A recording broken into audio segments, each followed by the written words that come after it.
Yes, Prabhupada said to call out to Krishna like a baby for his mother.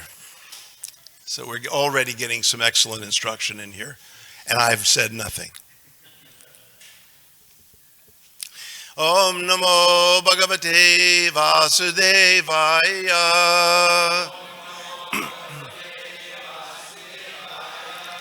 Om Namo Bhagavate Vasudevaya.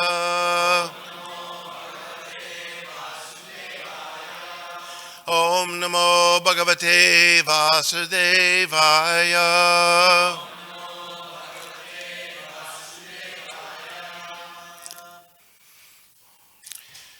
This morning someone asked me what was I going to lecture on today, and I said I have no idea.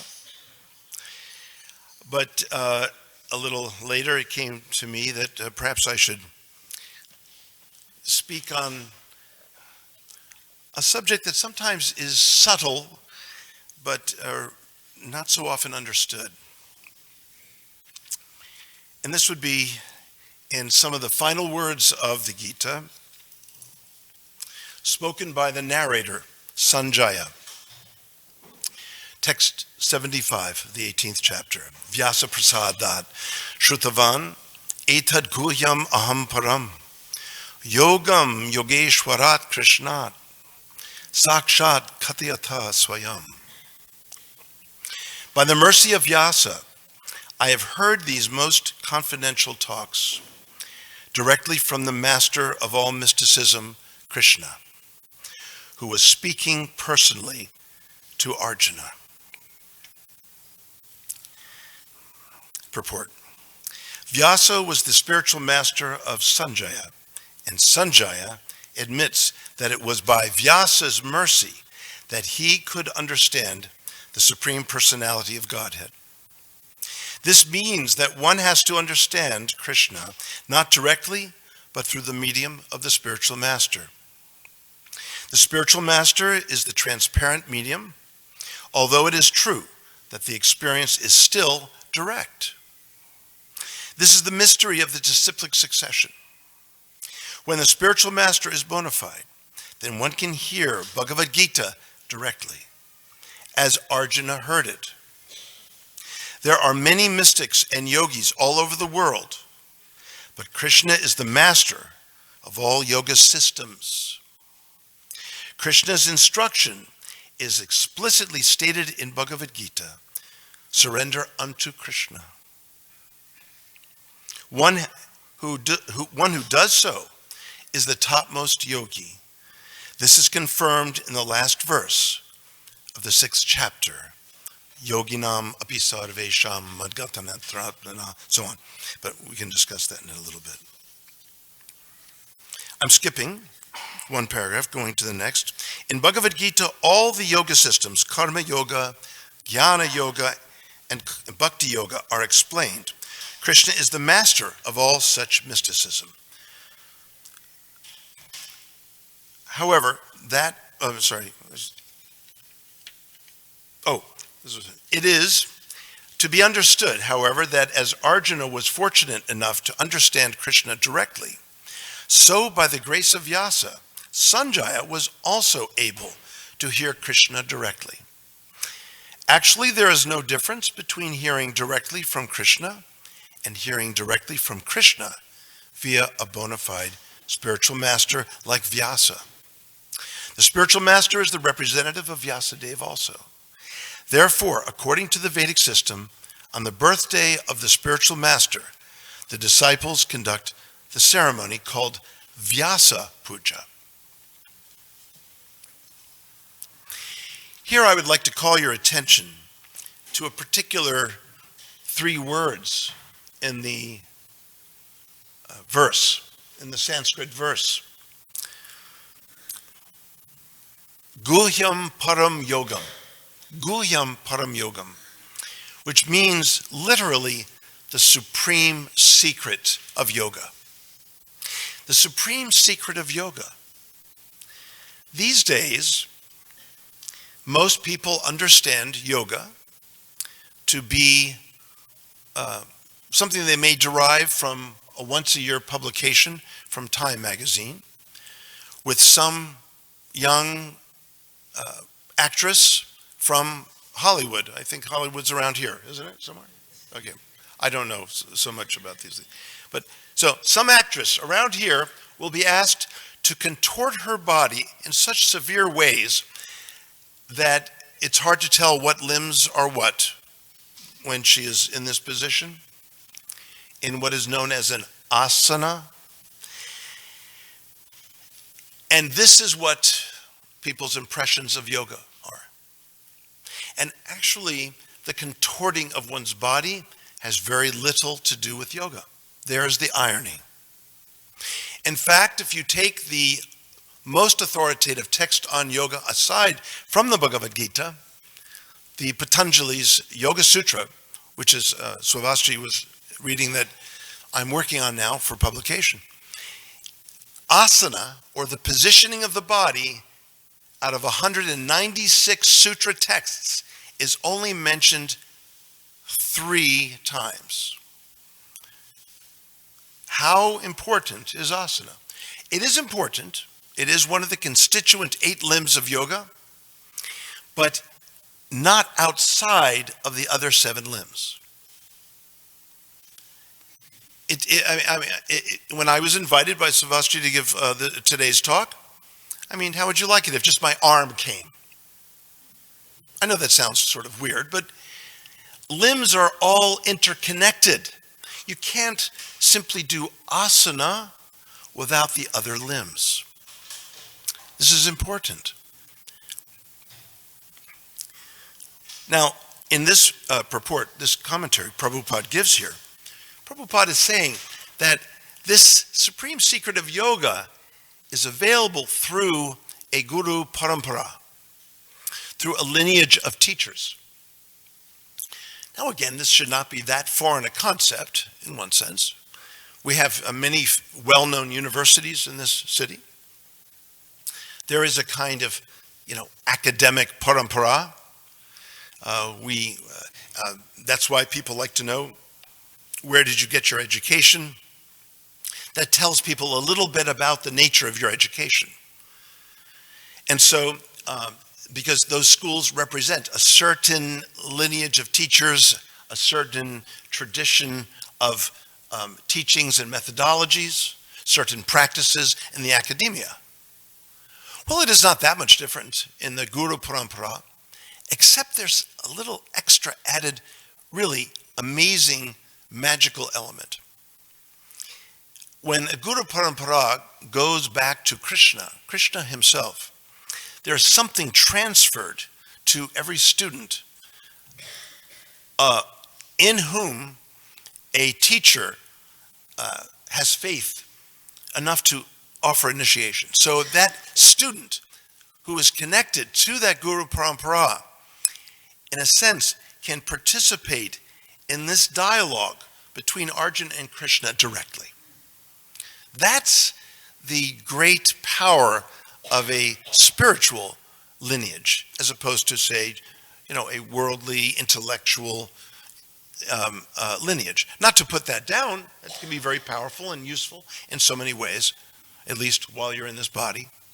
But this lineage we're talking about here is a lineage that allows us to enter into the very same dialogue into which Arjuna entered with Krishna. So that is what's being invited here. That is what's being explained here. And so this is no ordinary text. This is no ordinary book. And even though I may use it as a textbook in my university teaching, I know, my students may not know, but I know this is no ordinary textbook. Even Krishna states that one who studies this text worships me with their mind. So my students have no idea that they're worshiping Krishna. It's sort of underhanded, I admit. But I enjoy it all the same. So this is the great potency of a sacred text. It is not just regular literature. Even fine literature is very, very powerful But sacred literature, such as the Bhagavad Gita, has its special potency to bring us so close to what is ultimately so important. So here, Krishna is known as Yogeshwara, the Supreme Lord of Yoga. That is because Krishna in this text is a yoga teacher. We have lots of yoga teachers around these days. Yes, and even you can get a certification for yoga teaching and so on. I have some kind of certification, the highest one that they give out there. It sounds like a model car. It's a ERYT 500. It sounds like 12 cylinders to me. But what it's trying to say is that in this sort of popular teaching and practice of yoga these days, there is a process of getting educated, certified, or registered in some sense. And within that teaching, they require study of two sacred texts, two texts. One is Patanjali's Yoga Sutra, and the other is Bhagavad Gita. I'm actually amazed that they knew to actually include Bhagavad Gita. I'm impressed. But when the yoga students try to understand Bhagavad Gita, they find it very difficult. They're reading some translations out there by people who don't even know Sanskrit, and yet it says on the front, a new translation. Now, how does someone translate from a language that they don't know? My conclusion is it's obviously a very mystical process. But I don't believe it. I don't believe it at all. Some of these people do it as a job, so to gain some literary notoriety. Some people so-called translate or renditionize copies of the Gita. They put different translations together and try to put together their own idea of the Gita. This is not the Bhagavad Gita. Some people are practitioners. They don't have any knowledge of Sanskrit. Some people are Sanskritists, have no knowledge of the experience and the realization of the Bhagavad Gita. You have all varieties. And even when there is someone who's actually quite knowledgeable about Hindu traditions and so on, Hindu philosophy, as Prabhupada is acknowledged in the very front of this Gita, typically they are putting together an interpretation and translation of the Bhagavad Gita that mirrors an impersonalistic vision of the Bhagavad Gita. And this is often because the Western scholarship on Indian philosophy has focused very heavily on Shankaracharya. And Shankaracharya's philosophy is basically Brahma Satyam Jagan Mithya. Brahma Satyam, the only truth is Brahman. Jagan Mithya is very heavy, okay, very heavy. Are you all sitting securely? Good. Because right now I'm going to unravel your sitting. Everything is false. Everything is false. You think you're looking at me, doctor? No, you're not. You think I'm looking at you? I am not. Nothing as it seems is as it seems. Nothing is real. If you say nothing is real, so is your statement not real. And now we have to start all over again. How absurd is that? It's an infinite regress. So nothing is real. So I'm saying nothing is real to show you that nothing is real, but the statement is part of what is nothing is real. And you just, what is the point? So Prabhupada came along and said, we need a translation and interpretation of the Bhagavad Gita that delivers the essential message of the Gita and the whole point of the Gita, which is Guhyam Param Yogam, the supreme secret of yoga. Now, what is that supreme secret of yoga? Why is it secret in the first place?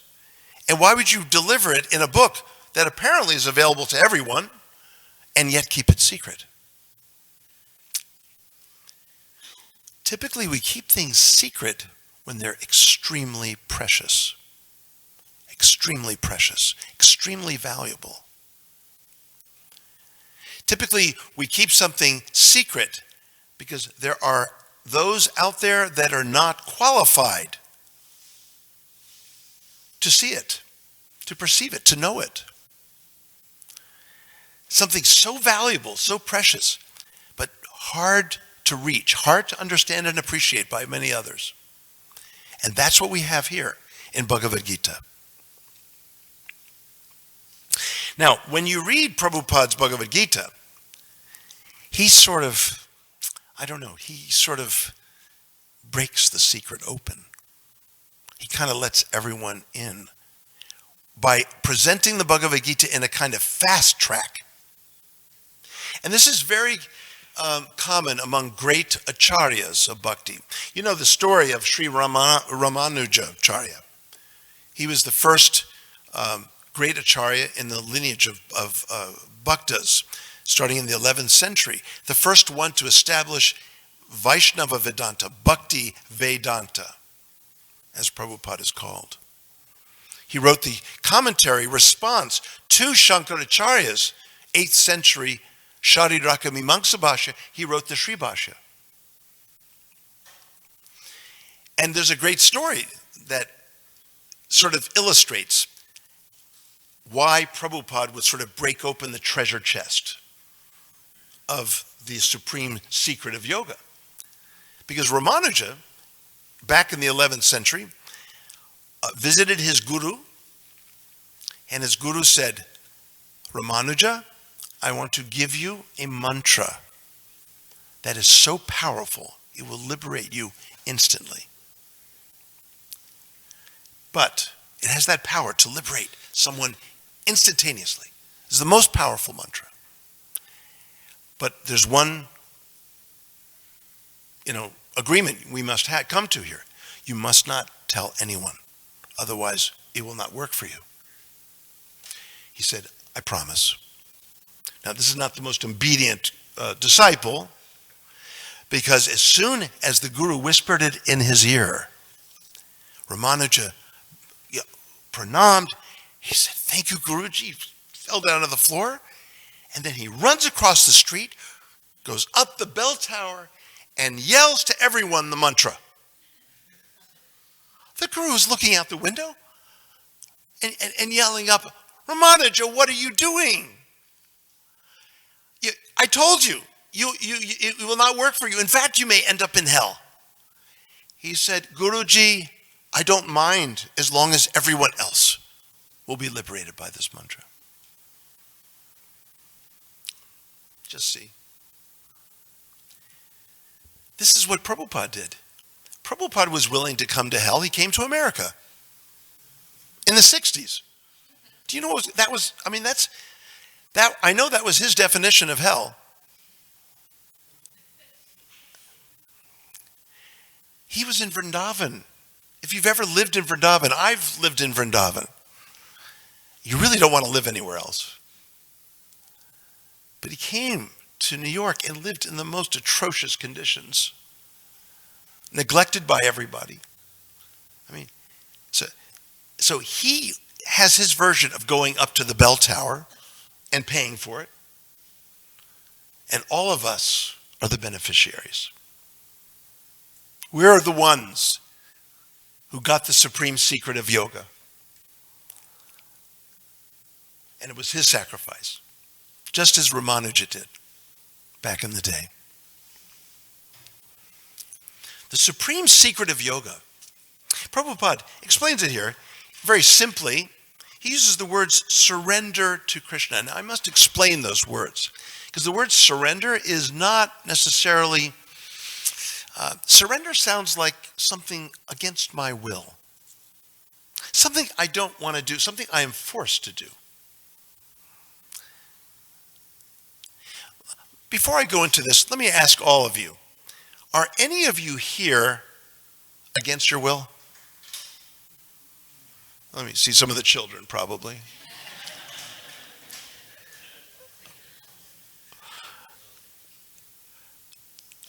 Okay, let me ask you another question. Okay, are any of you here out of fear of going to hell? Are you here because did you say, I better go to the Krishna temple today because I don't want to end up in hell? Anyone say that today? A little bit, maybe. Okay, one person, maybe. That's as much as I'm getting here. Okay. But I think many of you, if not most of you, are here because of the beauty of Radha and Krishna. How could you resist? Rukmini, Dwarkadish. I mean, it's an extraordinary display of divine beauty. The Vaishnava, the Bhakta, wants to be united with the beauty of the divine. I believe that's why we're here. Excuse me if I'm putting ideas into your head or into your heart, but actually I would like to put that idea into your head and into your heart. We are a tradition here of a vision of divinity that is supremely beautiful, supremely playful, and supremely delightful. Period. The rest is commentary. We are here to take into our hearts all that is divinely beautiful, divinely playful, and divinely delightful. Period. If you came here to hear more, I have nothing more to say. Now, the beautiful, the playful, and the delightful are represented by the three principal deities of Vrindavan.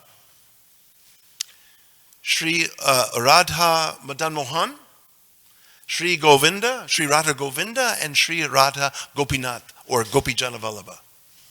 These principal deities represent these plenary attributes of divinity about which the bhaktas endlessly delight. We revel in this vision of divinity. The supreme secret of yoga is to be united with these three divine attributes.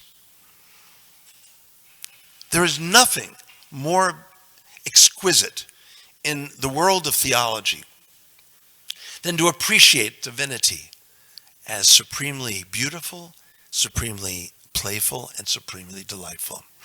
And we can even know this a little bit and experience this a little bit in this world. After all, humans find it very pleasurable to see beautiful things, to see playful things, and to see delightful things. There is nothing better to live for than these three things. And it fills up. We were talking, Dr. Bala Ganesh, right? Yeah, just new in the area. We were talking this morning about how there are 120 trillion cells in a body. He told me he's counted every single one of those.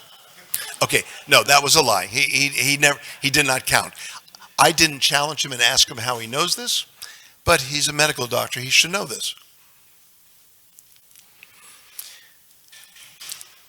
And I happen to know that there are 1 million working parts in each one of those 100 trillion cells. Can you hear all this machinery acting in here? I hear it. You can't hear it. I hear it. A lot of machine work going on in these vehicles. But beyond these vehicles that are temporary is a very transcendental person that retains his presence within each one of us. The Antaryaman, the indwelling presence of divinity. And he waits an eternity for us to turn to him. He doesn't push, he doesn't demand. He doesn't threaten us with hell. He waits forever for us to turn to him. He stands there and waits.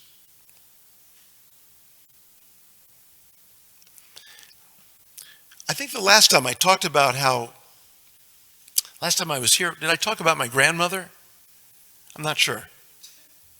My grandmother, whenever I would see my grandmother in New York, as a little boy, the closer we got to the apartment on Fifth Avenue there, I would cower behind my mother because my grandmother would come out in attack mode. She would look at me, her arms would be wide open. She'd look, her eyes would go wide. She would smile at kind of what I thought was sinister. I mean, I know she loved me, but it scared me. And she would come at me. There she would come right at me and squeeze me so tightly, I couldn't, Mom, I can't breathe. And okay. Now, there was an imbalance there, right? I was a little kid. She's a big adult.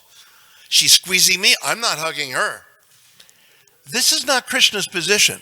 He's not within us saying, I'm ready to, squeeze the love out of you, for me.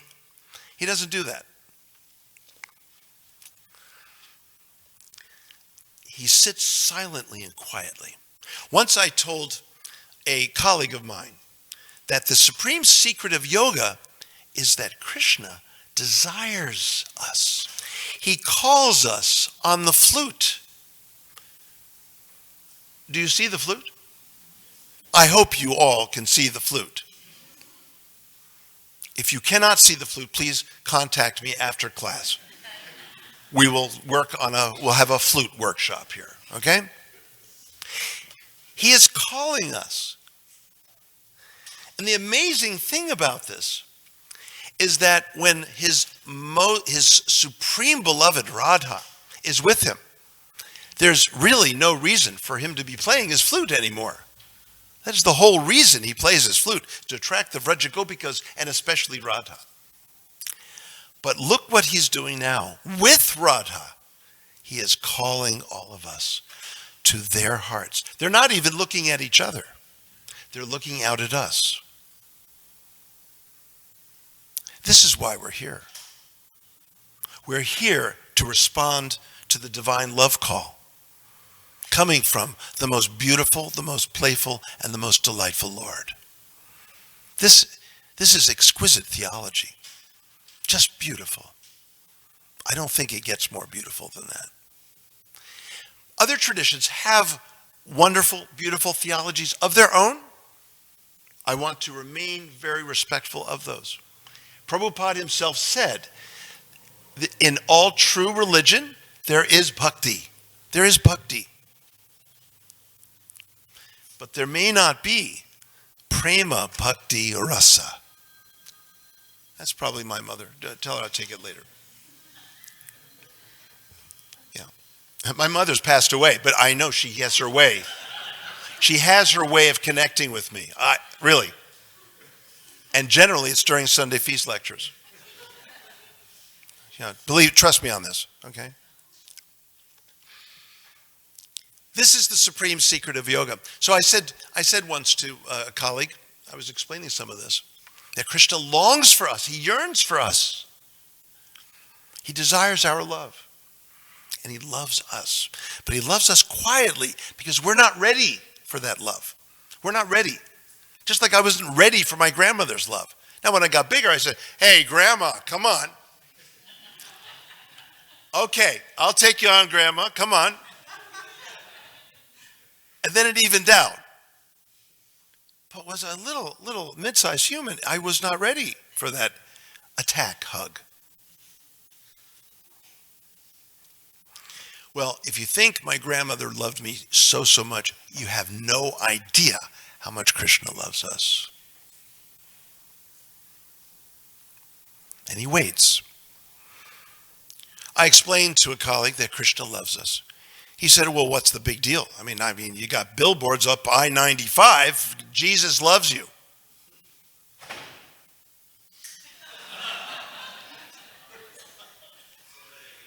No, I worked out that with Savas. We had some sound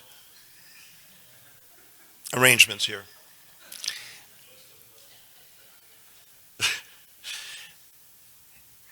I said, yes. You know, Jesus loves you is all over billboards. You will never see a sign that says Krishna loves you. You know why? Because it's a secret. We're not ready to hear that. It's not plastered all over billboards. It's not there to make us feel guilty. Here's my third question for all of you. When you come and see the deity, do you feel guilty that you're not returning the call that he is calling us with? Anyone here feel like tremendous guilt when you come in here? Yeah, really? Let's talk after the class, okay? Yeah, I'll work with you, okay? Okay, yeah, but no, I'll work with you, really. Okay. But no one else does, you see, but we'll work on that. Okay, yeah, that's good. That's good. Krishna never wants us to feel guilty. He waits in eternity.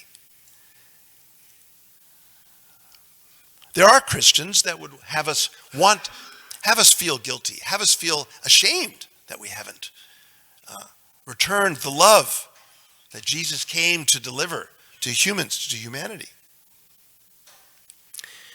And then, of course, to them, you have a one-shot deal. It's this life or that's it. You know, you either go upstairs or downstairs. Because I don't want to say heaven or hell. Well, I just said it. The point is that that's not our understanding. If there's no freedom to love, no choice in love, then it is not love. And that's also what Krishna gives us. And this is the supreme secret of yoga. Sarva guyatamam bhuya shrinu me paramang vachaha ishtosi me dritham iti tito vishami teyatam. There's the supreme secret of yoga. Literally, sarva guyatamam, the greatest secret of all, Krishna says. Please hear again. There's no verse in the whole of the Gita that is so emphatic. And then if that weren't enough, please hear, paramang vachaha, my supreme message. And then he puts quotation marks around it with an iti clause. And he says, ishtosi medritam, you are so much loved by me. That is the supreme secret. But he doesn't want to impose that on us. He hides it in one little verse in the Gita that happens to be the climactic verse of the whole of the Gita, along with 1865 and 1866, the famous Sarvadharman Parityajya. Right? We all know that verse, right? But it starts in 1864. The greatest secret of all is that I love you, Krishna says. The word ishta means love. It also means desire. Desire. In other words, I love you intensely, but I'm keeping it quiet right now because you are not ready. Not you, Brigapati. I'm just, looking at you. Yeah, I'm just looking at you. Okay, yeah. Anyway, I think I have to wind it up here. I'm getting a signal. What's that? Oh, for another 2 hours? 3 hours. Okay. Yeah, okay. See how dangerous it is to have a misinterpretation of instructions. You see that? So, well, Ramanuja didn't follow his guru. Now I'm not following mine. Okay. So just to wind up, the yoga process is a natural process. It is not something to impose on someone. It's something we naturally do or want or desire. But we become distracted from that which is natural. Even the yoga process, when we look at the Ashtanga yoga, I was explaining to a group yesterday, the 8 limbs of yoga, yama, niyama, asana, pranayama, pratyahara, dharana, dhyana, and samadhi, the 8 limbs, These are all things that we do naturally, partially. For example, pranayama. Everyone in here, I hope, is breathing. I really hope is breathing. We don't like to have dead people in the temple room.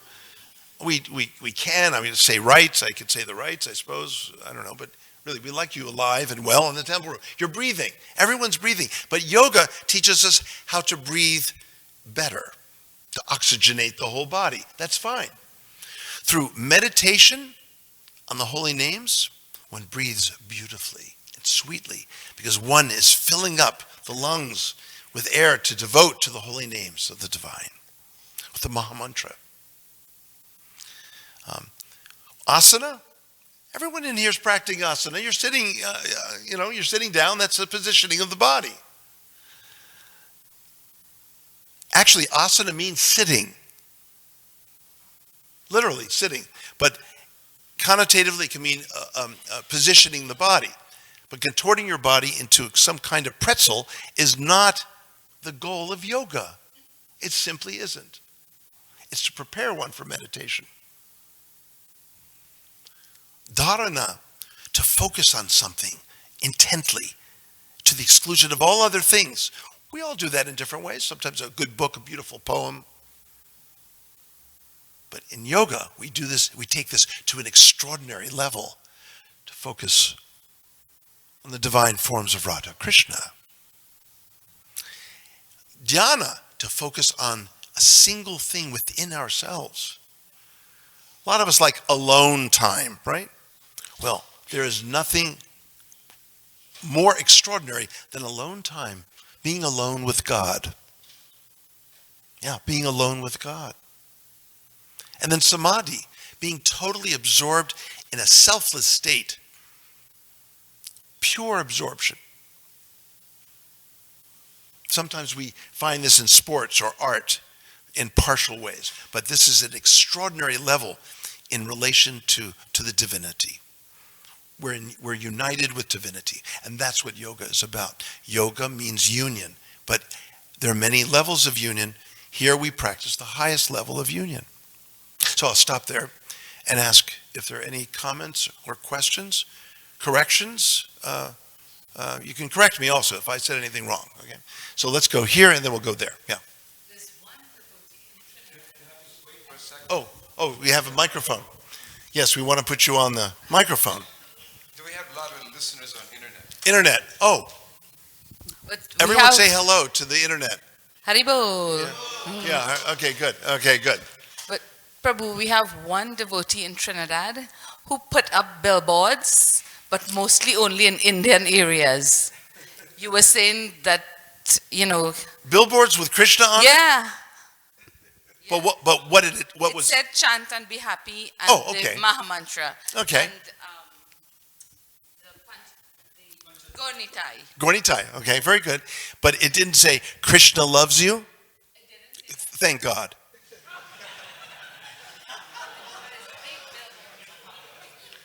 Big billboards. That's fine. Yeah, good. Okay. As long as it's not evoking, guilt. I mean, if you see, chant Hare Krishna, you see the billboard and say, oh, that's nice. They're inviting me to chant Hare Krishna. I don't feel like it.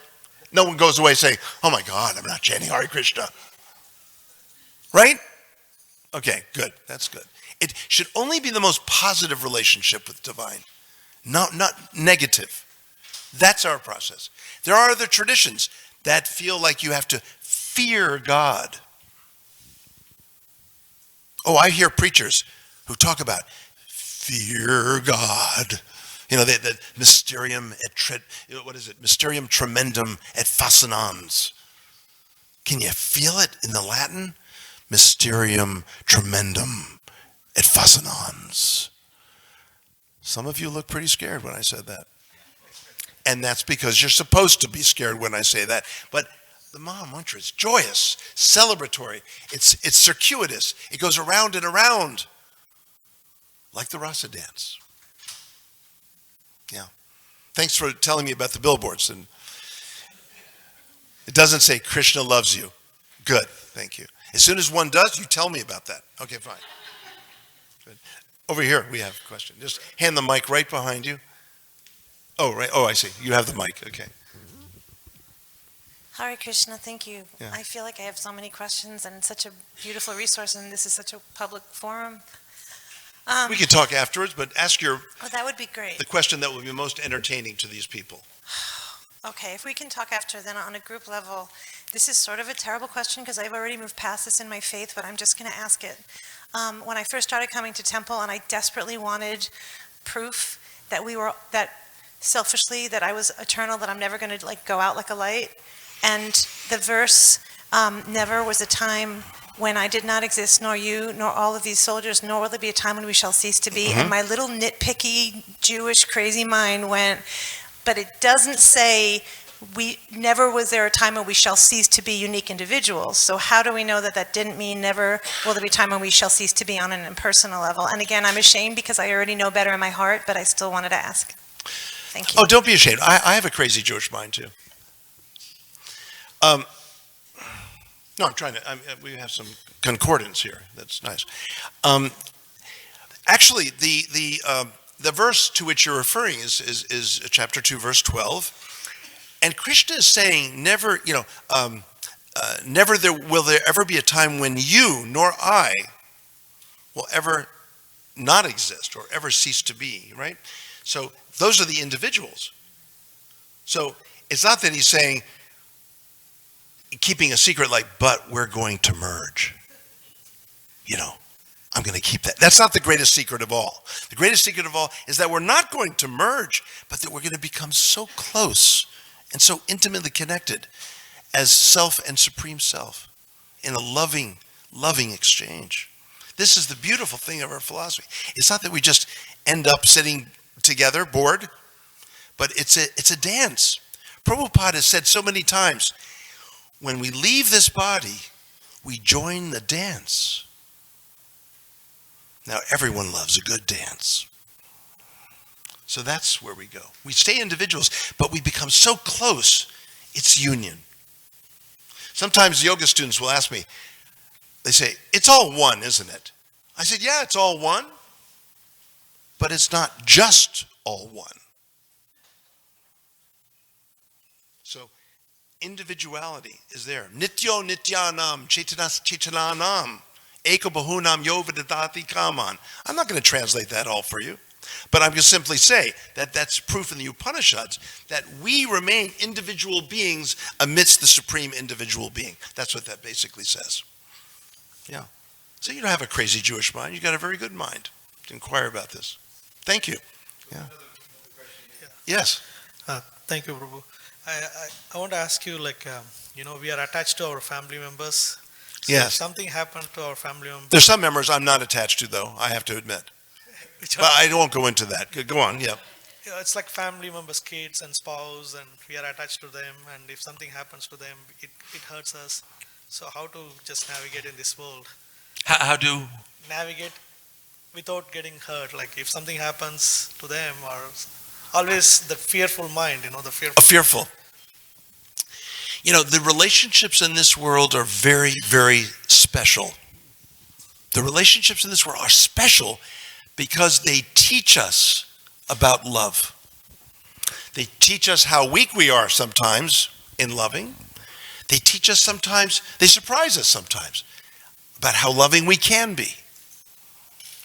So it is natural that we would not like to lose those whom we love. This is very natural. But remember why Krishna gave you these relationships in the first place. To teach us how to love sensitively and selflessly. This is what yoga is about. How to become truly sensitive to the thoughts and feelings of others. Not just other humans, but other beings. Maybe not to their thoughts, but to their feelings. When you're talking about animals, it's fine. But they're feeling creatures. So yes, there is, when there is loss, when Prabhupada left, we all learned, as disciples, what it is to have such a special soul leave this planet. And yet we also learned that what love does is it captures something of that person that can never leave us. And that's true of all love, especially those relationships which are particularly pure.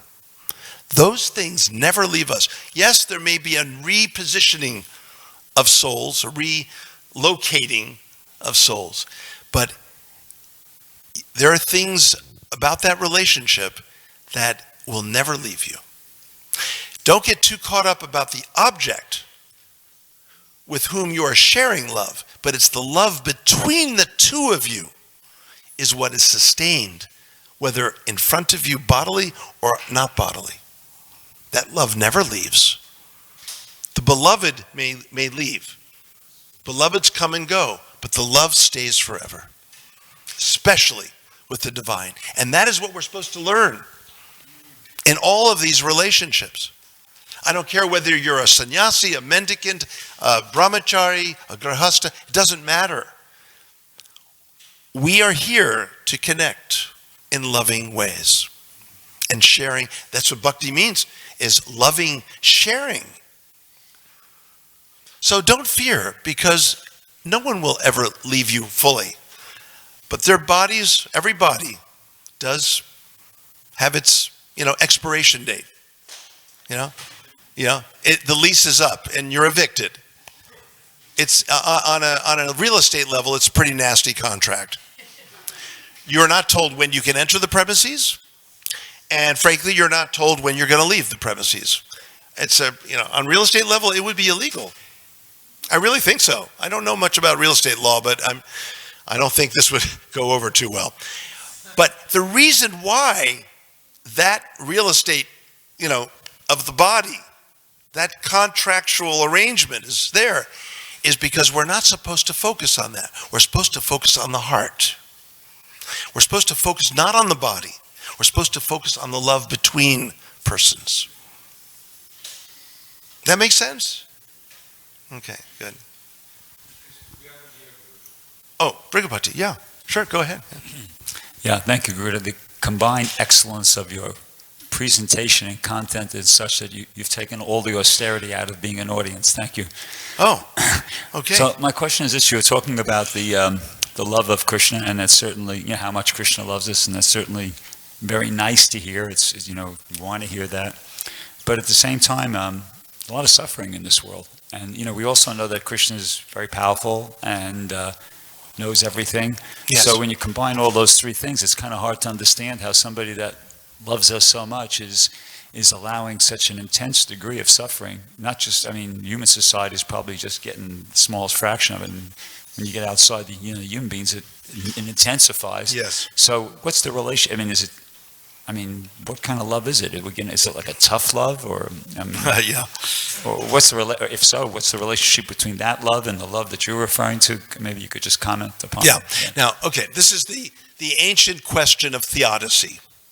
This is what the question of theodicy is all about. How can there be an all-loving, all-knowing God in the face of such suffering in this world?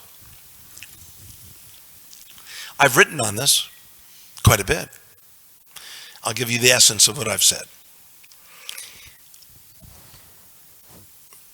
Without freedom, there is no love. The theology of Krishna Bhakti states that we, in a sense, chose to come here. We exercised our freedom to be independent. And some little portion of independence we can have. And this world, Krishna could say, I'm going to make this world where everyone is happy, whether they want to be happy or not. But that's force. Without utter freedom in this world, then love would be eclipsed to the extent that freedom would be limited. So, for example, we've in this country we've had some terrible, tragic, shootings in schools. Schools. There's something so extra horrific about that. A place where human beings are supposed to be getting a little enlightened, about how to live in this world. I don't know how good a job they do. They obviously didn't do a good job with me, but that's where you hope, education would be a hallowed thing, and to have killings there with children. They are the unwitting martyrs of love.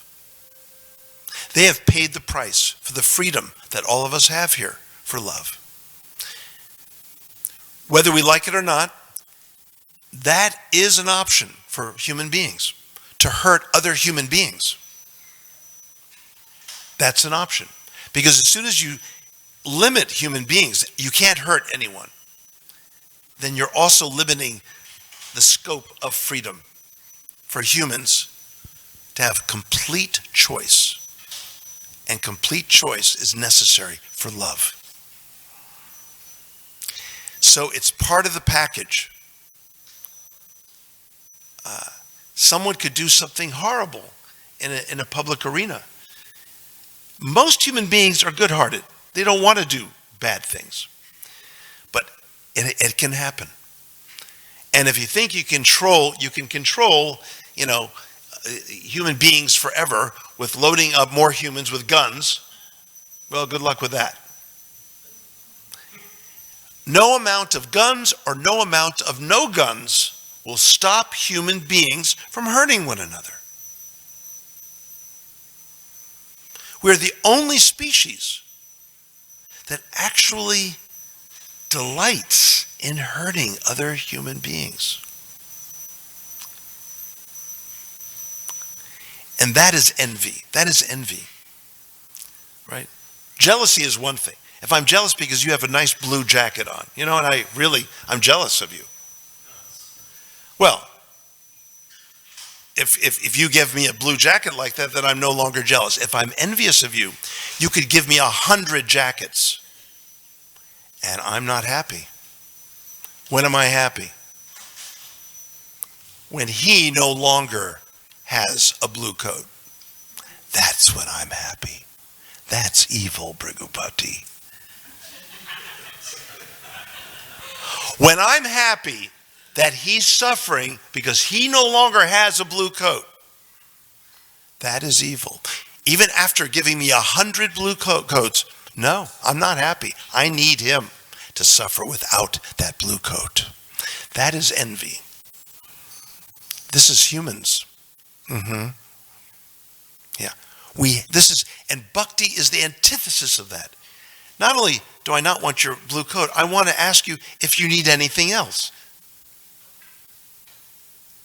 What can I do to serve you?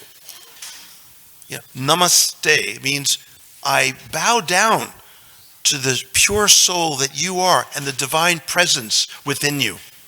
What a greeting. Namaste. Beautiful.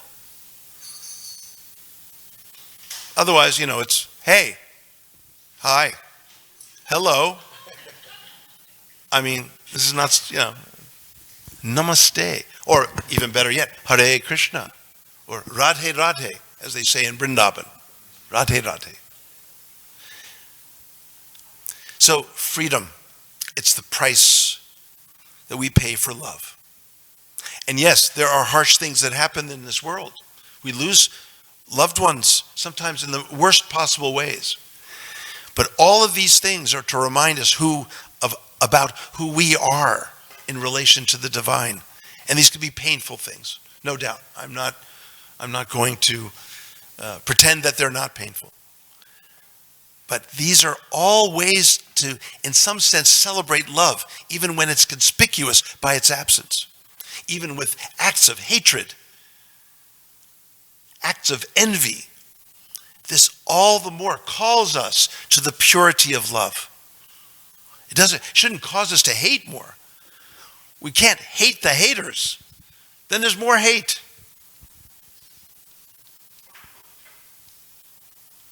Unfortunately, many of the apostles of love come to this world and get murdered.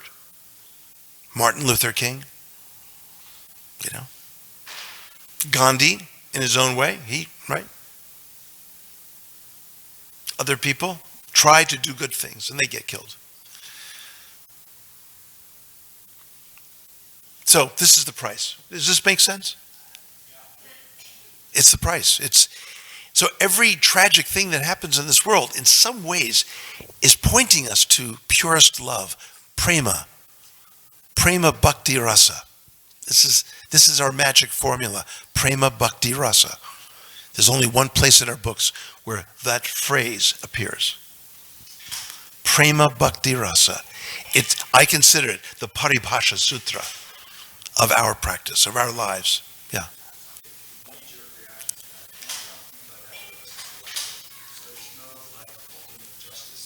Ultimate justice? There is ultimate justice. Immediate justice? No. Often not. Ultimate justice, that's worked in with the cosmos. Karma, collective karma, individual karma, it's inconceivable how all that works. Yeah.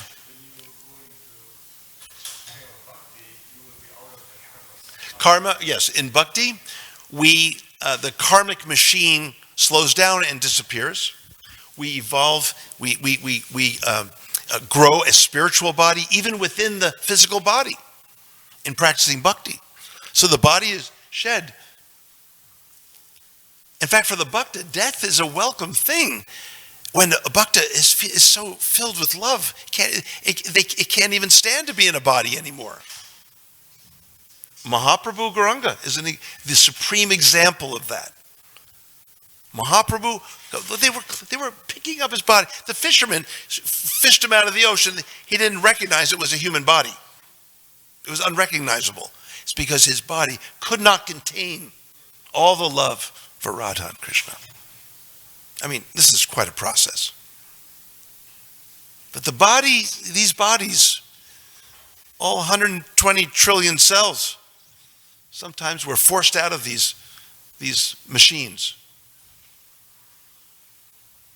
But in practicing bhakti, there are greater things awaiting.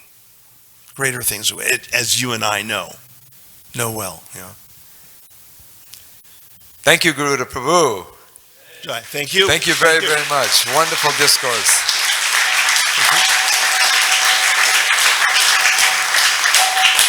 So we request everyone to go down and take Krishna Prasadam. Haribo, Hare Krishna.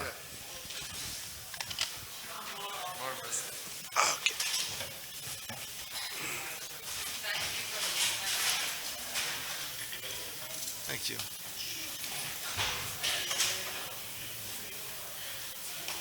Hare Krishna. Thank you. Oh, yes. Oh, you want to see it? Oh, yes, sure. Hare Krishna. Thank you so much. Oh, good. It was just beautiful. Oh, thank you. I'm happy to serve your mind and your heart. Yeah. What is your name?